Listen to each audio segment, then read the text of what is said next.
Jersey Electric Auto Association, and we're an educational organization set up to really educate the public about really the availability of electric cars and what they can do for the culture as a whole. So we work with universities. We're spread out across the country. We have the New Jersey Electric Auto Associations focused on New Jersey. There are over 60 chapters throughout the United States, one in almost every state minimum. So we have quite a few different local chapters to really help educate people by bringing electric cars to shows, by letting people drive around in them. We should have a Tesla showing up later, so when the class is over, hopefully my friend with the Tesla will be here, so he'll have that outside. So you guys will be able to see a production level EV from a manufacturer. So that's what we try to accomplish. Oops. And my company really looks at taking existing gas cars and making them into electric cars, because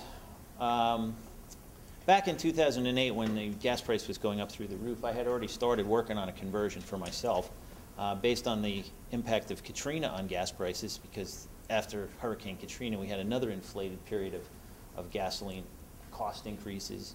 So I had already started looking for a donor car. I had started on that. When I finished it, it was in the middle of the gas price being up around $5 a gallon.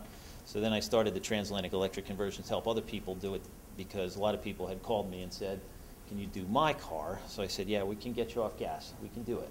It's true. And that's the little thing. Let me give you a little bit of background here.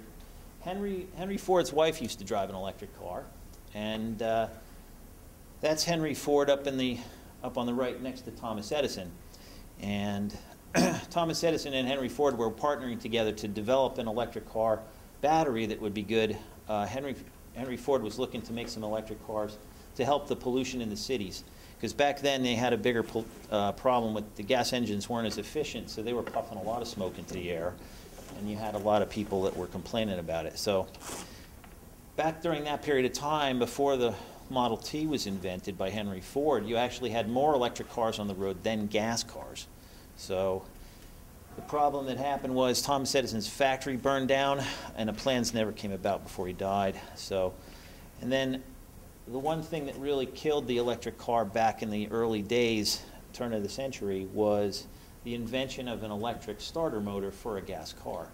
So the electric starter motor helped people to stop having to crank the front of the car to make it start. So that was pretty much the beginning of the end. Plus, General Motors bought all the trolley companies. So when they took all the trolley companies and gobbled them all up, there was nobody to actually make electric cars at all. So the vehicle died. Now, how many of you have seen the movie Who Killed the Electric Car? One? Okay, everybody that's got Blockbuster, Netflix, or if you want to watch movies, I think you can even find this for free online. I don't even think they care that they want to make a profit anymore. You can watch it. I highly recommend that you do. I'll leave it at that. Currently today, the only production model car that you can actually buy and not lease is a Tesla for $110,000. So it's very expensive. The Tesla will be here today. But that is a fact that none of the major auto manufacturers still are making electric cars. The Leaf is supposedly coming out. It's going to be out, I think, next month in California. And then by next December, it should make it to New Jersey. So it still is not here. So you can't buy any electric cars. Now, electric is pretty much everywhere. If you get a shock or if you see lightning, you know we have electricity floating around. Both are examples of electricity. We got the lights are on in here, and the radios in your car work all on electricity. So even a gas car is technically a little bit electric, whereas an electric car doesn't burn any gas. So that's a good thing. The first battery created by Alessandro Volta in 1800, and he's honored with the measurement called the volt, not in relation to the car. And then we have amp from Andre Ampere, who discovered the electromagnetism. The volts are the amount of current that's available, and then amps is the amount of electrical current through that. So if you think of water through a hose, it's a good way to think about how current flows through wires.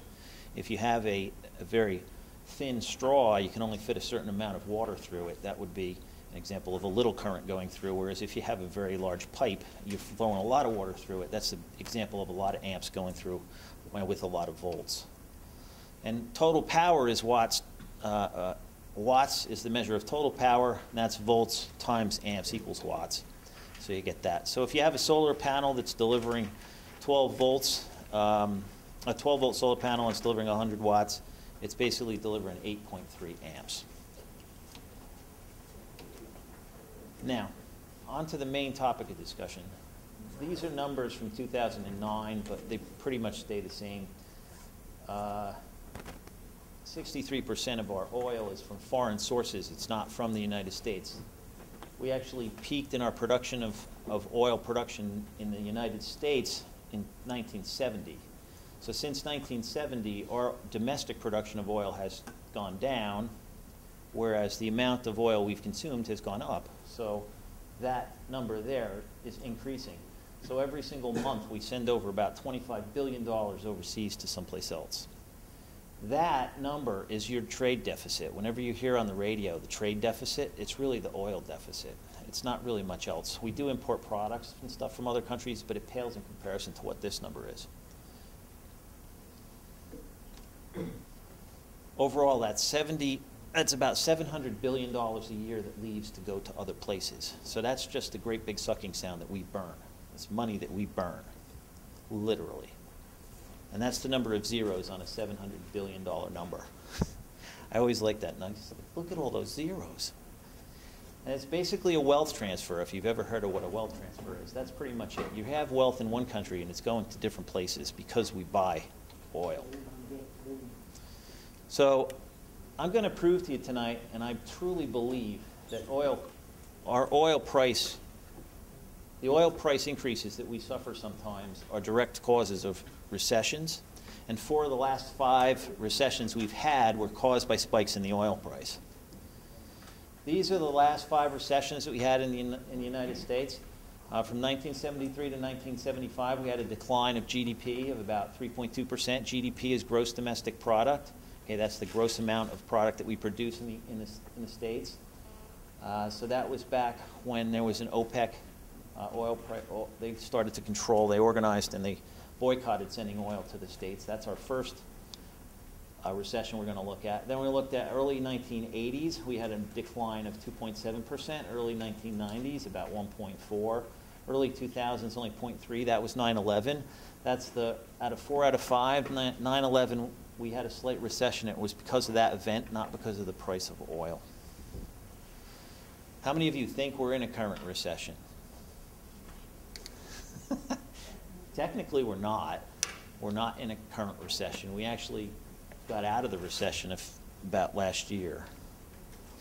Here's a little way to look at it. If you look at crude oil prices adjusted for inflation from a period of 1946 through 2010, you can see that each one of these numbers at the bottom, 1, 2, 3, 4, and 5, are those periods that I just mentioned. And if you can look at the graph, this pretty much shows it graphically, what I'm going to explain. But you see when you have a spike like this in price, which is what happens, we immediately go into a recession in the 1973 to 1975 time period.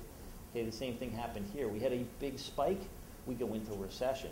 Here you have another spike, we went into recession. 2001, the price kind of had already peaked. Then also down here you see the wide swing we had, which was just astronomically huge, and the country couldn't take that kind of punishment. It was very, very bad.